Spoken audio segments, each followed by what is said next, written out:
You have order in this universe. You have an order in the universe. Tide comes in, tide goes out. Okay, yeah, the moon does it. Fine. How'd the moon get there?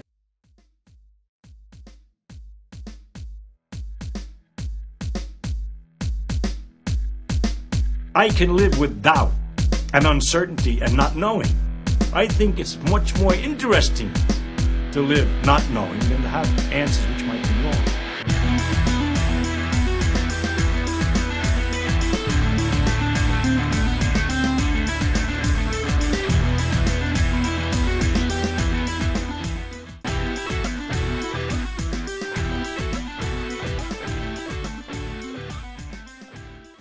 David, Beverly Hills, Florida. What do you mean when you refer to the tides when you asked about the existence of God? Science explains the tides, the moon's gravity pulls on the ocean. Okay, how'd the moon get there?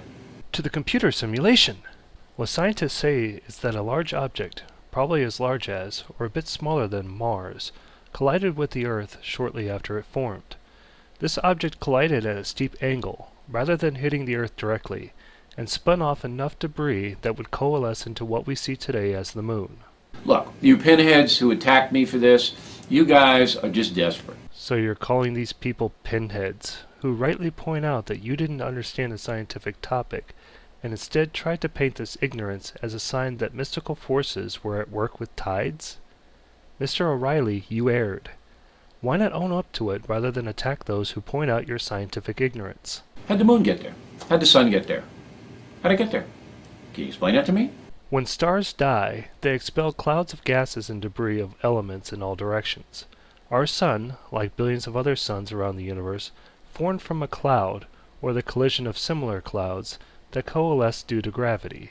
As the collection of gases and debris got denser, the glob got hotter, thus starting the necessary chain reaction to become a star. How come we have that, and Mars doesn't have it? Mars has a moon. 2, really. Meet Phobos and Deimos. These two are Mars's closest neighbors. Mars also shares the same sun as we have. So I don't quite understand your question, Mr. O'Reilly. Venus doesn't have it. How come? You're right! Venus doesn't have a moon. Neither does Mercury. It's just something that happens.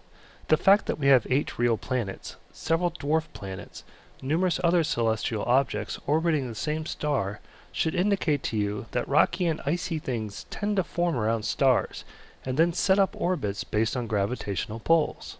Sometimes things get smaller objects that encircle them rather than the sun. Sometimes they don't. How'd it get here? Boom! Exploding stars! Heated gases shooting out in all directions, slowly cooling in the vacuum of space until they collide with other matter or coalesce under gravity from large objects. This isn't a mystery, Mr. O'Reilly. Your research staff could have found this out in a college astronomy textbook, or a simple search on NASA's website, astronomy websites, planetarium websites with educational resources. Maybe a trip to your local planetarium, which is always worth it. How did that little amoeba get here? Crawl out there. How'd it do it?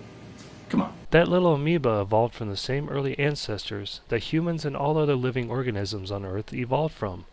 Say hello to your very, very, very, very, very distant cousin, Mr. O'Reilly. You have order in this universe. You have an order in the universe. Tide comes in, tide goes out. Okay, yeah, the moon does it. Fine. How'd the moon get there? Who put it there? Ooh, I know, pick me! Who put it there? No one. Next question. Did it just happen? Okay, if we have existence, if we have life on Earth, how come they don't have it on the other planets? Because none of the other planets have habitable environments for the beginning of life to arise, as it has on Earth. At least, in our solar system. There are other solar systems out there. We have over 400 billion stars in our galaxy alone, and there are over 100 billion galaxies in the known universe. We are finding extrasolar planets all the time. They are much too far away for us to peek into their atmospheres and see whether they have life forms crawling around, but that's a scientific discipline for future generations to handle. Were we just lucky? Some meteor do this? Come on. You know, I see this stuff, it's desperate. How is reality desperate? How is evidence desperate? If you don't understand something in science, it's perfectly all right to admit that you don't understand it. But to argue that you're not liking explanations means it's desperation from pinheads shows that you have antipathy for reason and knowledge. You should embrace what you don't know and try to learn, not lash out at those who correctly point out your errors. As I've said many times, it takes more faith to not believe and to think that this was all luck, that all this human body, the intricacies of it and everything else, all luck, than it does to believe in a deity. It's not faith to disregard people's claims when those claims have no evidence to support them. Why should anyone accept the claims that any deity exists when there's no evidence for any of the ones mankind has invoked over the centuries? Why is it faith to try to understand the world better through the scientific method, to explore and investigate the unknown, to progress and advance our knowledge and technology? If you choose to believe in a deity, that's fine. If it's easier for you to think that there's a magical being capable of doing what science can explain without the need of magic, then that works for you. But don't ascribe to faith what is really an understanding of the world that can be verified and demonstrated simply by looking out in the world.